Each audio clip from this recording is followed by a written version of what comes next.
मैं सतगुरु अरहंत के सामने हूँ और ये बहुत ही खूबसूरत संध्या है और मैं आज जो गुरुजी से प्रश्न पूछने जा रहा हूँ दरअसल एक फिल्म को लेके है। फिल्म का नाम है नरसिम्हा। मेरे समक्ष ब- ब- भगवान नहीं, दास पवित्र है, सर्वव्यापी है और वो इस सभा में उपस्थित प्रत्येक कश्यप, तू कब ये समझेगा कि मैं ही सबका पिता हूँ। उसकी कहानी को हम सभी जानते हैं कि यह मान्यता है कि वो विष्णु के एक अवतार थे। इस पिक्चर में एक सनसनी है, एक रोचकता है और काफी चर्चित भी है और इसने बिजनेस में भी नए कीर्तिमान और मापदंड खड़े कर दिए हैं। ये पूरी दुनिया में 175 करोड़ का बिजनेस कर चुकी है। लेकिन गुरुजी, मेरा प्रश्न यहाँ दरअसल ये है, इस पिक्चर को किस दृष्टिकोण से देखा जाए और इसकी जो कहानी है वो हम ऐतिहासिक तरीके से इसे देखें या पौराणिक तरीके से देखें। और अगर हम पौराणिक तरीके से देखते हैं तो इसमें एक आम व्यक्ति को स्पिरिचुअली क्या सीखने को मिलता है? गुरुजी, आप हमारा और सभी दर्शकों का, जो देश में है विदेश में, आप हमारा मार्गदर्शन। ठीक है अमित जी। पहली बात, ये जो फिल्म बहुत अच्छी फिल्म है। जी। ज्ञानम की जिद थी कि मुझे देखना है, तो ज्ञानम, मैं और गुरुमा हम लोगों ने भी इस पिक्चर को देखा और वास्तव में ये पिक्चर इतनी सुंदर बनी है कि ये माइंड ब्लोइंग है, बहुत सुंदर है। अच्छा। मैं तो कहूंगा कि बनाने वाला को ऑस्कर अवार्ड मिलनी चाहिए। एक इतनी सुंदर स्पिरिचुअल फिल्म बनाया है, बहुत ही अच्छा बनाया है। मूल बात यह है कि इस पिक्चर की कहानी को मैं किस दृष्टिकोण से देखता हूं, इस पे अपना दृष्टिकोण डालता हूं। यही आप प्रश्न पूछा। जी जी। देखिए, ये पिक्चर बनी है पौराणिक कथाओं से। पुराणों में जो अवतारों की कहानी लिखी गई है वहां से ये लिया गया है। आज के डेट में पूरे जगत में, हमारे भारत में भी, भारत से बाहर में भी लोग इस दृष्टिकोण से देख रहे हैं कि विष्णु भगवान अवतार लिए थे, कोई पिलर से, खंबे से निकल गए और उसको, हिरण्यकशिपु को उन्होंने हत्या की। ये सब कहानी, तमाम चीजें जो लिखी गई है, इसको हकीकत मान रहे हैं, प्रैक्टिकल, जैसे रूबरू में और आप बात कर रहे हैं, ऐसे ही हुआ है, ऐसा मान रहे हैं। मेरा मानना नहीं है, मैं सच कह रहा हूं कि ऐसा नहीं है। लिखने वाला का उद्देश्य ये नहीं था। जी। हम इसको समझते हैं एक आध्यात्मिक दृष्टिकोण से, क्योंकि मैं जब श्रीमद् भागवत पढ़ रहा था तो प्रत्येक कहानी, क्योंकि उसमें काल्पनिक कहानियां भरी हुई है, लेकिन प्रत्येक काल्पनिक कहानी के पीछे आध्यात्मिक सार है। उसका सार तत्व जो है आत्मज्ञान है और शायद वो ज्यादा महत्वपूर्ण है। वो ज्यादा महत्वपूर्ण है। और आज के डेट में क्या हो रहा है, इस फिल्म को देखकर हमारा विष्णु भगवान नरसिम्हा अवतार लिए थे, ऐसा लोगों को बहुत प्राउड फील हो रहा है। लेकिन ये बाहर प्राउड फील करने वाली चीजें नहीं है। ये तो फिल्म ऐसी है, अगर कोई गुरु कहे कि तुम जो बाहर बहुत खुशियां मना रहे हो, ये फिल्म बता रही है कि तुम अपने भीतर झांको। अब मैं शुरू कर रहा हूं। एग्जैक्टली। देखिए, इसमें जो प्रहलाद है, प्रहलाद कौन है, इसको समझना बहुत जरूरी है। प्रहलाद जो है वो भक्ति का प्रतीक है। अच्छा। ध्यान से समझिएगा, बहुत ही इंटरेस्टिंग है इसका सार तत्व। इस फिल्म में प्रहलाद की जो भक्ति दिखाई गई है, असीम भक्ति, निस्वार्थ भक्ति, जिसे विष्णु प्रसन्न हो जाते हैं, दर्शन देते हैं।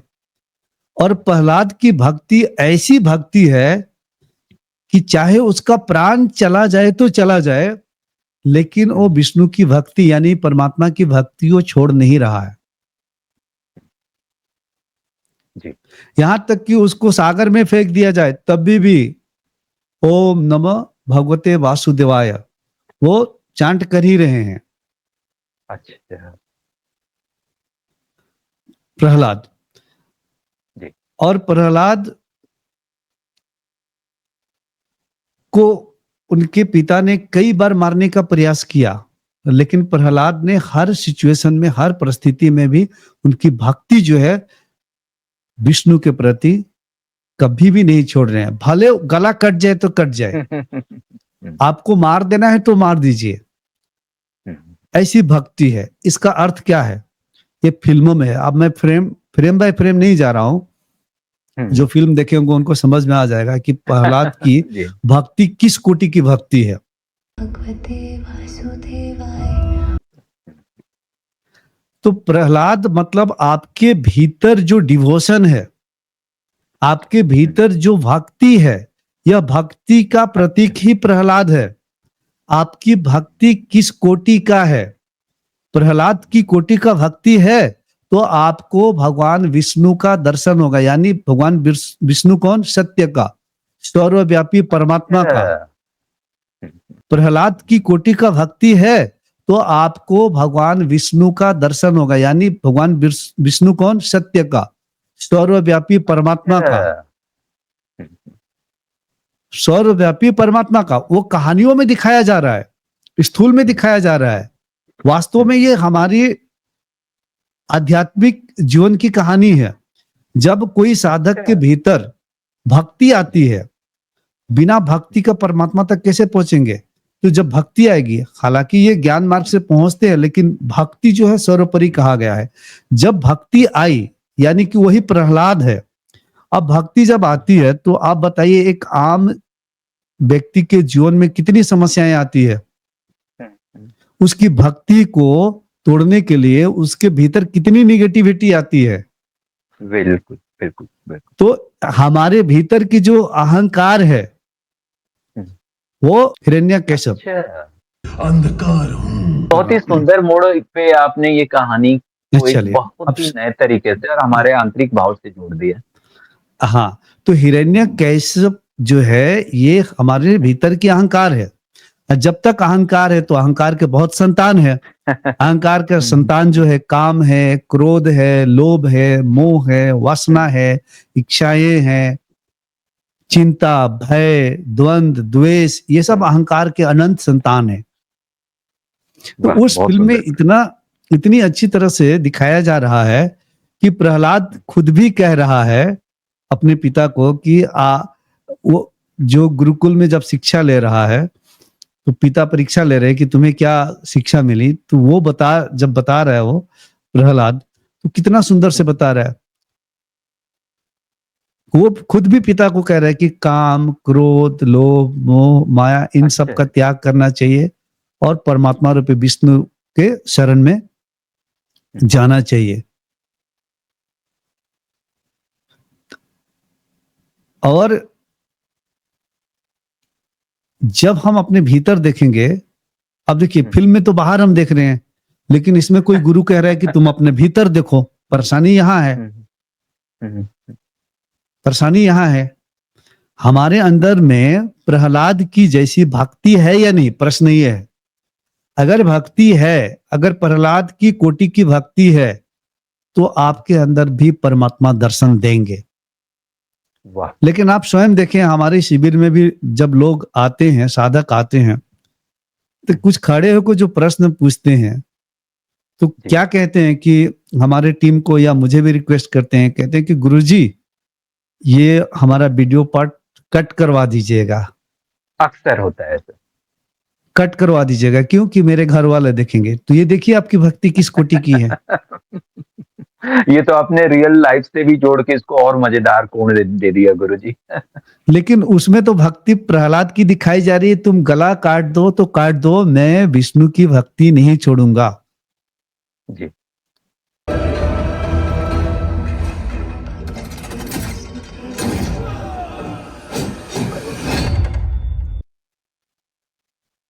और जिसके अंदर में निस्वार्थ भक्ति है, प्रेम है, उसको हर हाल में परमात्मा मिलते ही मिलते हैं। जी। लेकिन दिखावा भक्ति नहीं। कोई समस्या आ गई, और समस्या में हमने भक्ति करना छोड़ दिया। लोग क्या सोचेंगे अगर मैं अपनी गुरु की भक्ति या ईश्वर की भक्ति करूंगा तो लोग मुझ पे हंसेंगे, इसके लिए उसने भक्ति ही करना छोड़ दिया शर्म के मारे। तो वो जो शर्म है, वो जो शर्म है, वही तो हिरण्यकशिप की खानदान है, वही तो अहंकार की सत्ता है।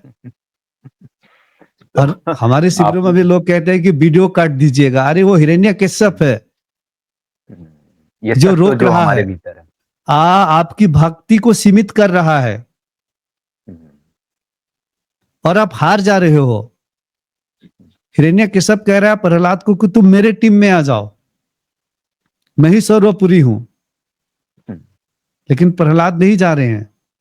भक्ति मुझे परमात्मा से है तो परमात्मा की ही भक्ति करूंगा। लेकिन कोई आकर कह दिया आपको कि तुम क्या कर रहे हो, किस गुरु की बात सुन रहे हो, किस गुरु की भक्ति कर रहे हो, या वीडियो में तुमने कुछ शेयर किया और लोग देखेंगे तो क्या सोचेंगे, इस बात से आपने उस वीडियो को कट करवा दी, तो आपकी भक्ति किस कैटेगरी की है, किस स्तर की है। मैं उदाहरण के तौर पे कह रहा हूं। हाँ, लेकिन यानी बहुत कि गहरा आप उदाहरण आपने दिया। अब किसी गुरु और परमात्मा की जब भक्ति कर रहे हैं, उसमें भी आप शर्म कर रहे हैं, लोग क्या कहेंगे ये सोच रहे हैं, तो आपकी भक्ति प्रहलाद की तरह नहीं है।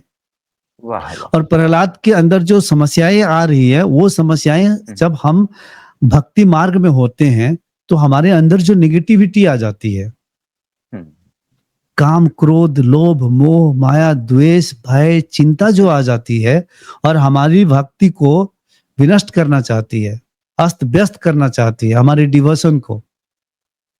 लेकिन आप अगर सचमुच में प्रहलाद है तो चाहे हिरण्यकशिप के जितने भी दूत है, संतान है, मतलब उसकी खानदान है जो अहंकार के, वो आपको कुछ हिला नहीं सकते हैं, कुछ नहीं कर सकते हैं।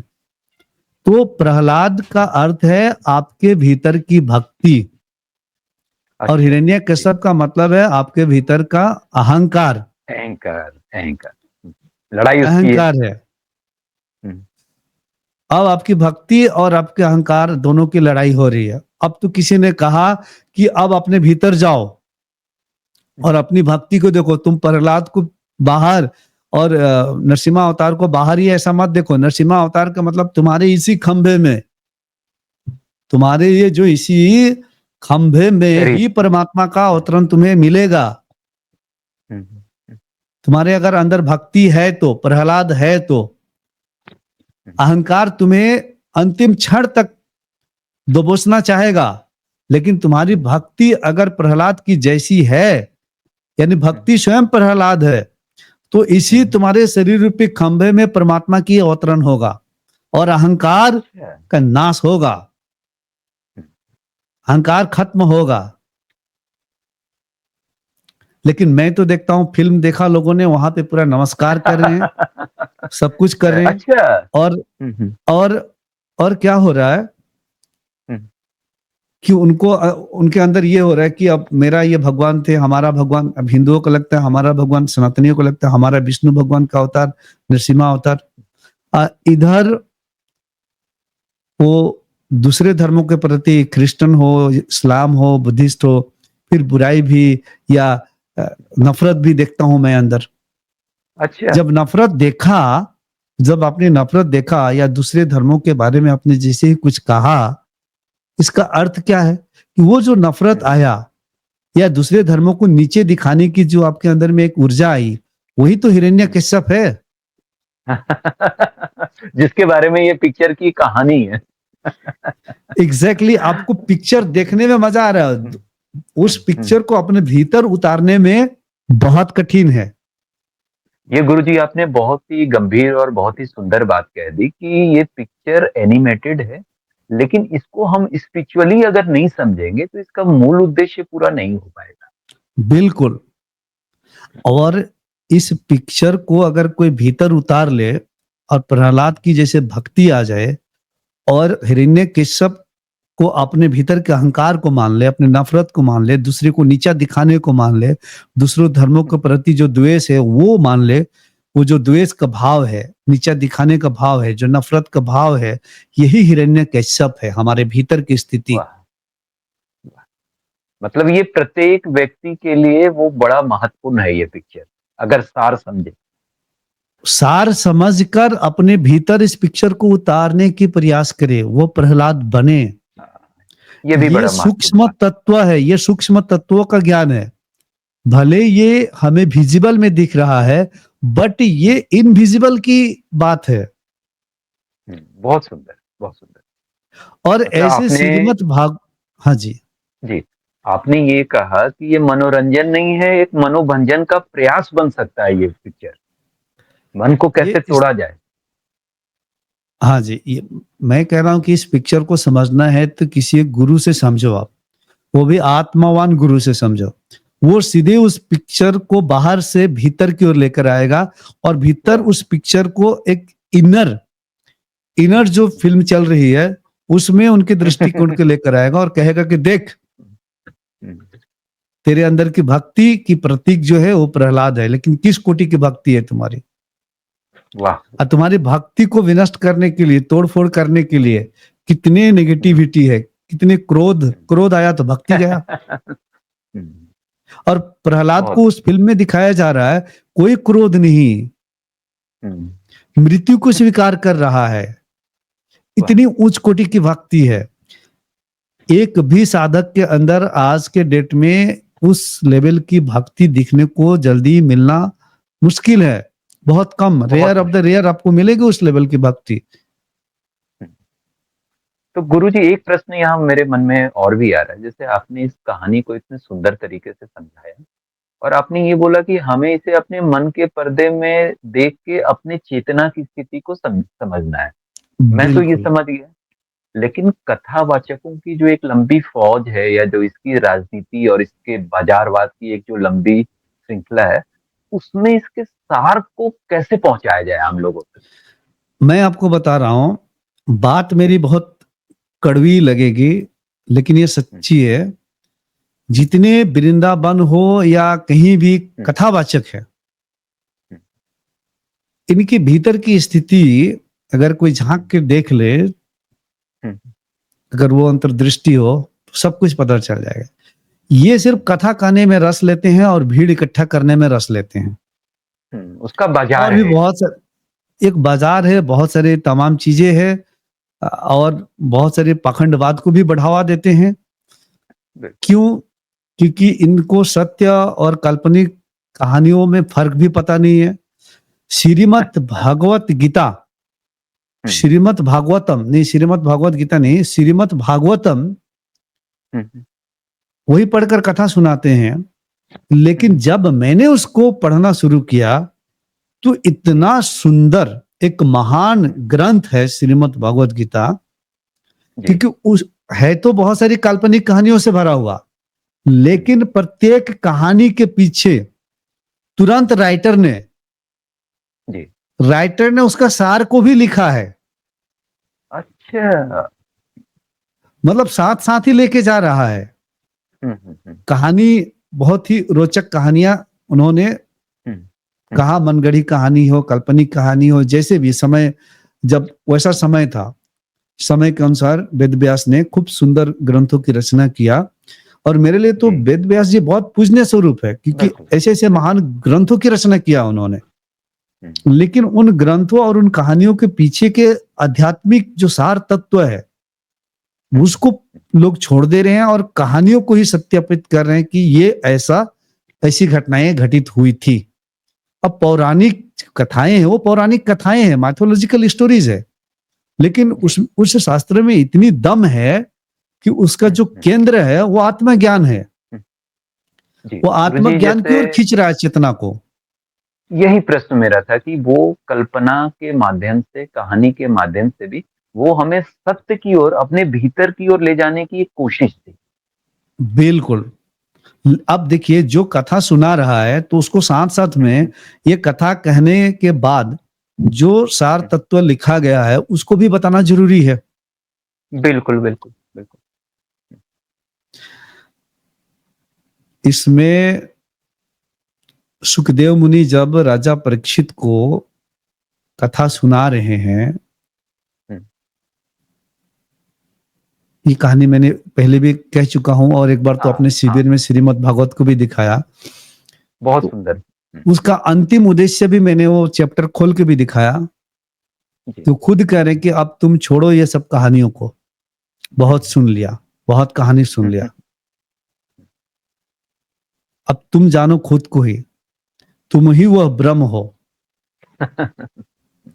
खुद अभी गीता प्रेस से पब्लिश हुआ श्रीमद् भागवत गीता मेरे पास है। और जब मैंने बहुत सारी कहानियों को देखा तो प्रत्येक कहानी के पीछे ये आत्मज्ञान का सार तत्व दिया ही हुआ है। तो प्रश्न ये है कि ये कथाकार क्यों नहीं कह रहे हैं ये सार तत्व को, सिर्फ कहानियों को अवतारों में ही क्यों उलझा रखे हैं पूरे संसार के लोगों को।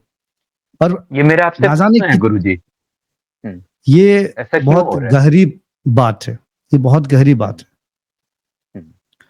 मैं आपको बताऊं, कुछ लोग जानने मतलब कुछ लोग जानबूझ के कर रहे हैं, कुछ लोग अनजाने में कर रहे हैं।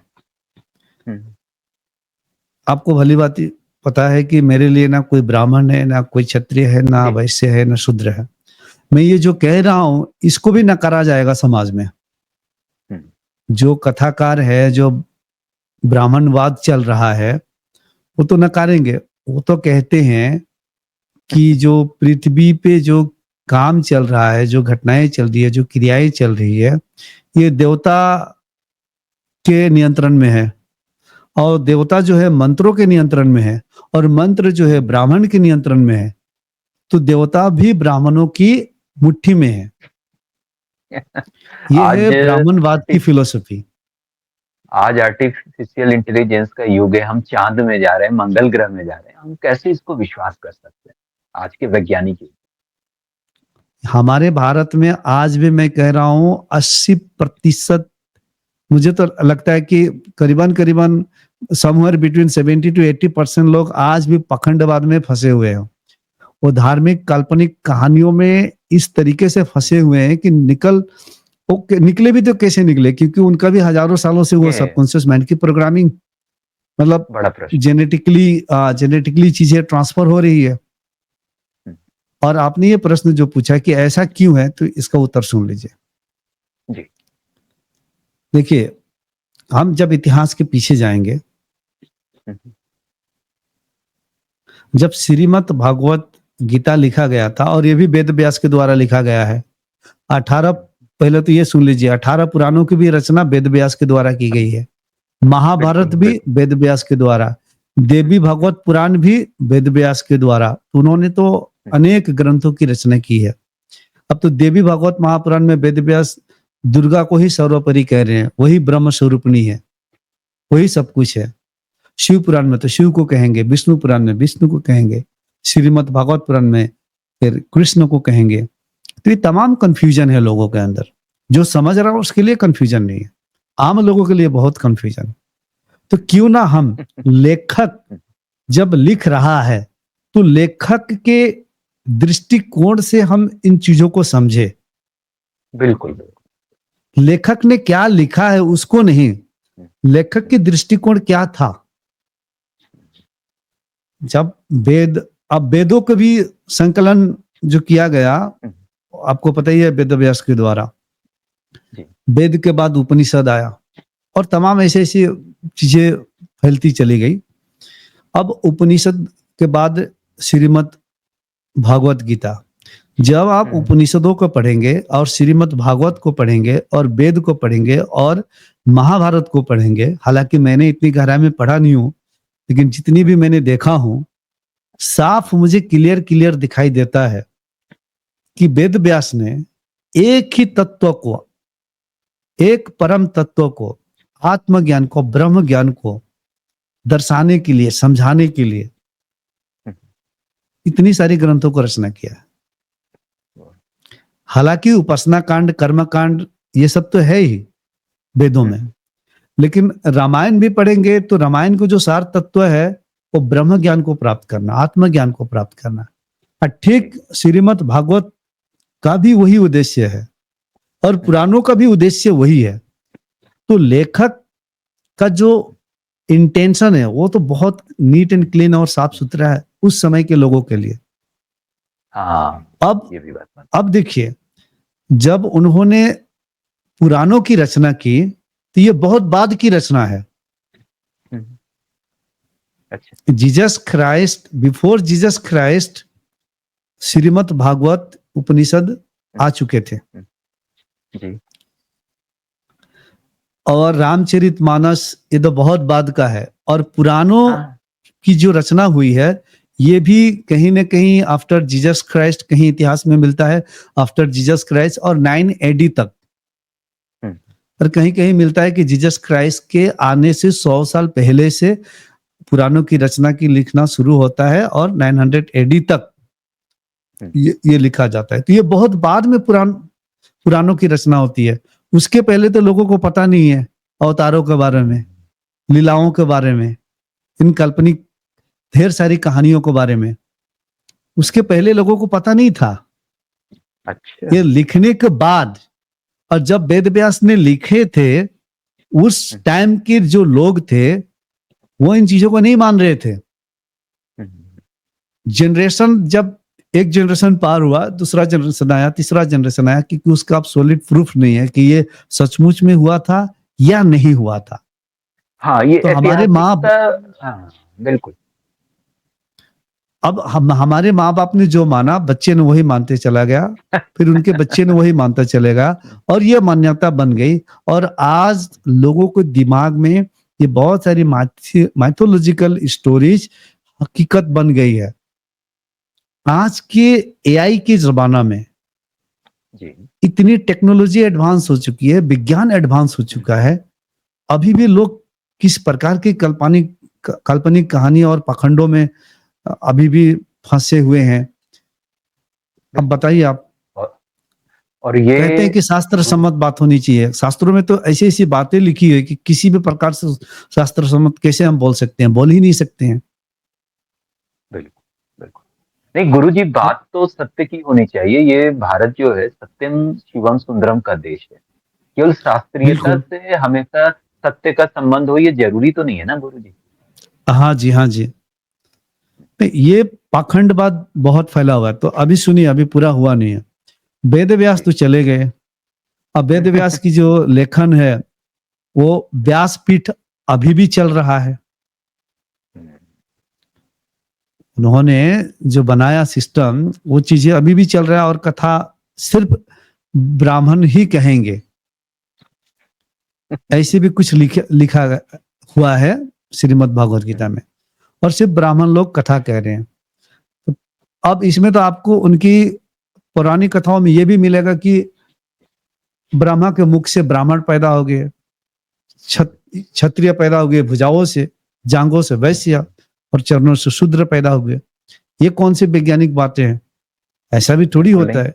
ब्रह्मा किसको कहा जा रहा आज तक समझ ही नहीं पाए, और इसको हकीकत मान रहे हैं, इसको हकीकत माना जा रहा है।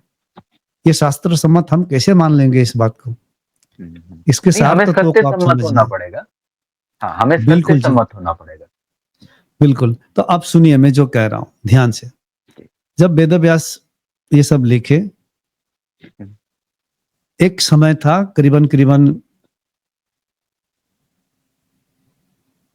एक ही समय पे, जैसे कि महाभारत भी 200 ईसा पूर्व, इस समय में महाभारत भी पूरी तरह से पनप रहा है, रामायण वगैरह भी ये सब लिखा जा रहा है, और भागवत का भी इस प्रकार की चीजें शुरू हो चुकी है। बाद में भक्ति आंदोलन होता है, बहुत सारे आचार्य आते हैं, और बहुत सारे आचार्य एक दूसरे के फिलोसफी के विपरीत भी बोलते हैं, काटते हैं, लिखते भी हैं। ये बहुत सारी चीजें हैं। अब इसमें क्या हुआ समझिएगा। अब तो शिव पुराण वाले शिव को मानने लग गए। जो शिव पुराण को पढ़ा वो शिव का एक शैव संप्रदाय बन गया, एक वैष्णव को मानने वाले वैष्णव संप्रदाय बन गया। अब दोनों वेद व्यास के लिखा हुआ व्यासपीठ ही है, आज भी भारत में आपको व्यासपीठ मिलेगा जो शैव संप्रदाय से हैं, और वैष्णव संप्रदाय से भी मिलेंगे जो कि वैष्णव संप्रदाय से हैं, और दोनों एक दूसरे से भिड़ते भी हैं, ये भी आपको मिलेगा। अब जो उसमें कहा गया है कि ब्राह्मण सबसे उच्च है, पवित्र है, और कथा कहने का हक जो है ब्राह्मणों की है, तो वो कथा कहने का जो संप्रदाय है आज से हजारों सालों पहले से ये चले आ रहा है, चाहे शैव संप्रदाय का हो या वैष्णव संप्रदाय का हो। अब ये डीएनए में, जीन्स में, जेनेटिकली ये कथा कहने की जो आदत है, हैबिट्स है, वो माँ के पेट से ही ट्रांसफर होते आ रहा है। संस्कार बड़े जब हो रहे हैं, जब बड़े हो रहे हैं, तो ये चाह रहे हैं कि हम लोग कथा कहें। इनकी वो क्षमता भी खो गई है कि सत्य क्या है उसको जानने के लिए। उन्हीं कथाओं में, अवतारों में और काल्पनिक माइथोलॉजिकल स्टोरीज में ही इतने उलझे हुए हैं। भक्ति है चरम सीमा पे, उनकी भक्ति को मैं नमन करता हूं। बिल्कुल भक्ति है, डिवोशन है। हो सकता है इसमें 90% तो मुझे दिखते हैं कि ये इनको पता नहीं, इसलिए ये कर रहे हैं। मतलब जेनेटिकली ये प्रोग्रामिंग है। इसी प्रकार से उसके अंदर में, हाँ, इसी प्रकार से सेट ऑफ इंस्ट्रक्शन डाल दिया गया है दुनिया को देखने के लिए, भगवान को देखने के लिए, और वही सत्य है उनको लगता है। इसलिए आज भी वो कथा की पकड़ बनाए रखना चाहते हैं। दूसरी ओर कहूं तो अपने ब्राह्मणवाद का पकड़ बनाए रखने चाहते हैं। तीसरी ओर कहूं तो मेरे नजर में वो पाखंडवाद को भी बनाए रखना चाहते हैं।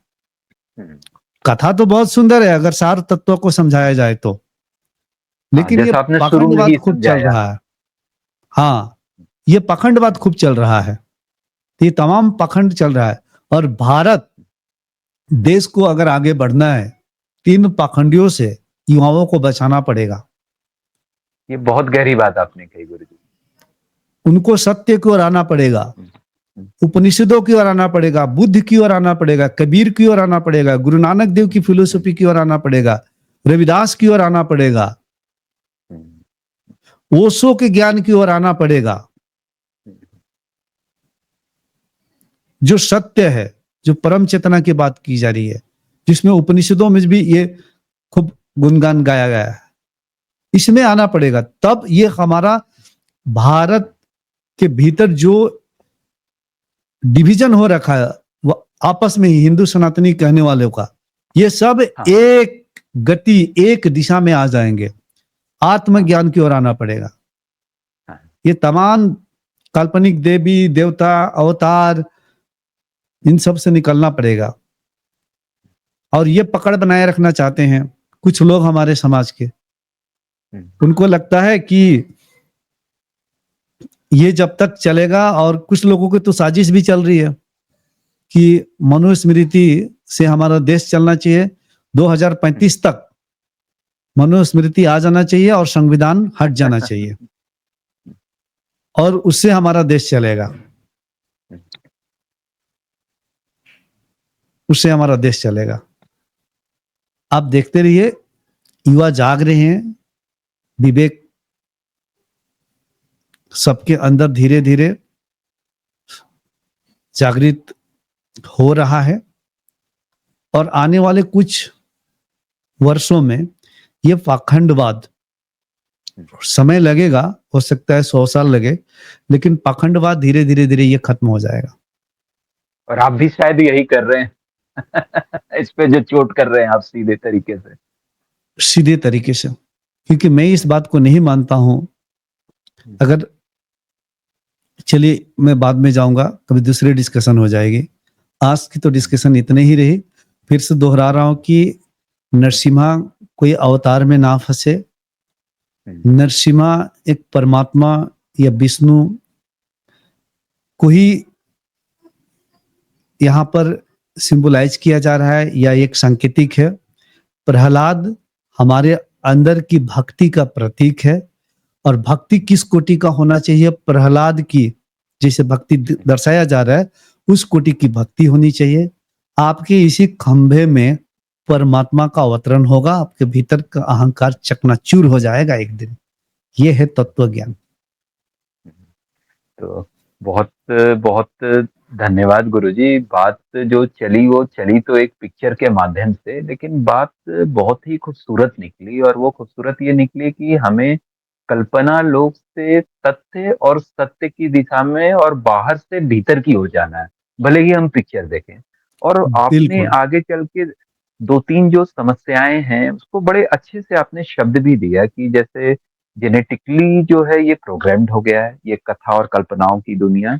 दूसरा, आपने ब्राह्मणवाद और पाखंडवाद को एक कोट करते हुए न केवल एक आध्यात्मिक बात कही, बल्कि ये भी कहा, चूंकि 15 अगस्त बहुत नजदीक है, इस देश को वास्तव में महान बनना है और ये सत्यम शिवम सुंदरम की भूमि है।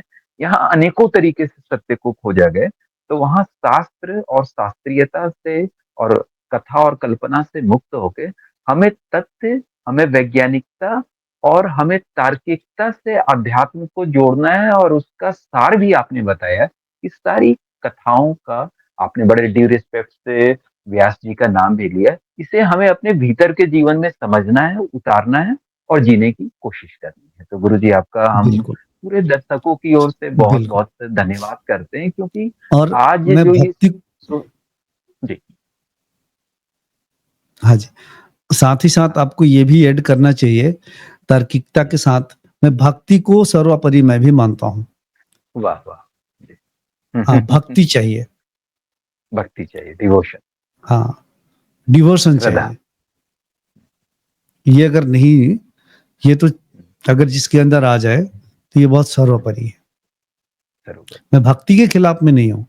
जो सब परमात्मा को याद करके नाच रहे हैं, झूम रहे हैं, उन सब का मैं सबके स्वागत साथ। करता हूँ। वाह, मेरे लिए अखंड सबका प्रेम है कल्याण। सबके लिए। वाह, बहुत सुंदर बात ठीक है आपने जी। कही। तो गुरुजी धन्यवाद। और आपका संदेश बड़ा साफ है और उसमें कोई हंगामा खड़ा करने का मकसद नहीं है। सत्य को और भक्ति को एक नए तरीके से कलेवर में आपने प्रस्तुत किया है। हम आपके बड़े ही आभारी रहेंगे और हमने अनुग्रहित महसूस किया। इसमें हंगामा की कैसे बात आ जाएगी, क्योंकि जी। मैं उपनिषदों को स्वीकार कर रहा हूँ, हाँ, बिल्कुल आत्मज्ञान को शुभ बात है। स्वीकार रहा हूँ, हम्म, वेद व्यास के लेखन को भी स्वीकार कर रहा हूँ कि उनकी मंतव्य और इंटेंशन बहुत साफ साफ मुझे दिख रहा है कि आत्मज्ञान की ओर खींचना। साथ ही शुद्ध है। साथ उन्होंने सामाजिक व्यवस्थाओं को भी कैसे संचालित करना है, उसके भी कुछ, और परिवार को कैसे चलाना है, कुछ चीजें उन्होंने बताया उस समय के अनुसार। लेकिन हमारा जो मूल उद्देश्य है, अपने मूल स्वरूप को जानना। वाह, ये बहुत सुंदर बात। हम अपने भीतर ना जाकर सिर्फ कहानियों पढ़कर ही और खूब झूम रहे हैं, नाच रहे हैं, इससे क्या होगा जब कहानी को अपने भीतर अपनी ही हकीकत नहीं बनाएंगे तो। सो व्हाट इज विजिबल में आप देख रहे हैं, उसको इनविजिबल में अपने भीतर ही देखना शुरू कर दीजिए। जी। देखिए कल्याण कैसे होगा। मेरे दिखाए हुए राह पे चलेंगे पूरे समाज, पूरे पृथ्वी के लोग, मुझे लगता है किसी के भीतर कोई नफरत, कोई द्वेष, कोई अहंकार, क्रोध, भय सब समाप्त हो जाएगा। परम शून्य परमात्मा रूपी निराकार सर्वव्यापी परमात्मा स्वरूप को प्राप्त करेंगे। लेकिन अभी तो मैं लोगों को बनाया हुआ जो भगवान है उसको मैं क्या कर रहा हूं, छीन रहा हूं। काल्पनिक भगवान को, असली भगवान को नहीं। काल्पनिक भगवान को तो जब छीनने जाता हूं तो उसे परेशानी होती है उनकी। ठीक है अमित जी, बहुत बहुत धन्यवाद गुरु जी आपका, सारे बहुत दर्शकों को। बहुत